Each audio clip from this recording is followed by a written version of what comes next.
महाभारत में कर्ण ने श्री कृष्ण से पूछा, मेरी माँ ने मुझे जन्मते ही त्याग दिया, क्या ये मेरा अपराध था कि मेरा जन्म एक अवैध बच्चे के रूप में हुआ?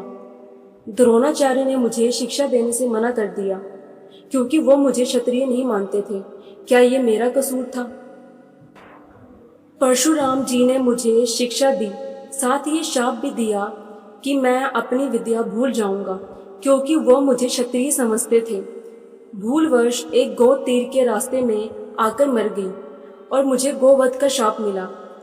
द्रौपदी के स्वयंवर में मुझे अपमानित किया गया क्योंकि मुझे किसी राजघराने का कुलीन व्यक्ति नहीं समझा गया। यहाँ तक कि मेरी माता कुंती ने भी मुझे अपना पुत्र होने का सच अपने दूसरे पुत्रों की रक्षा के लिए स्वीकारा।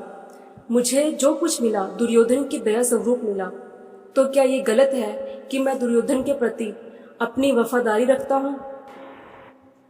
श्री कृष्ण मंद मंद मुस्कुराते हुए बोले, कर्ण, मेरा जन्म जेल में हुआ था। मेरे पैदा होने से पहले मेरी मृत्यु मेरा इंतजार कर रही थी। जिस रात मेरा जन्म हुआ उसी रात मुझे मेरे माता पिता से अलग होना पड़ा। तुम्हारा बचपन रथों की धमक और तीर कमानों के साये में गुजरा। मैंने गायों को चराया और गोबर उठाया। जब मैं चल भी नहीं पाता था तो मेरे ऊपर प्राण घातक हमले हुए। कोई सेना नहीं, कोई शिक्षा नहीं, कोई गुरुकुल नहीं, कोई महल नहीं। मेरे मामा ने मुझे अपना सबसे बड़ा शत्रु समझा। जब तुम सब अपनी वीरता के लिए अपने गुरु व समाज से प्रशंसा पाते थे, उस समय मेरे पास शिक्षा भी नहीं थी।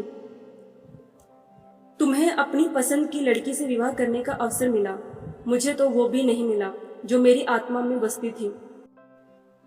मुझे बहुत से विवाह राजनीतिक कारणों से या उन स्त्रियों से करने पड़े जिन्हें मैंने राक्षसों से छुड़ाया था। दुनिया ने मुझे कायर कहा। यदि दुर्योधन युद्ध जीत जाता तो विजय का श्रेय तुम्हें भी मिलता, लेकिन धर्मराज के युद्ध जीतने का श्रेय अर्जुन को मिला। मुझे कौरवों ने अपनी हार का उत्तरदायी समझा।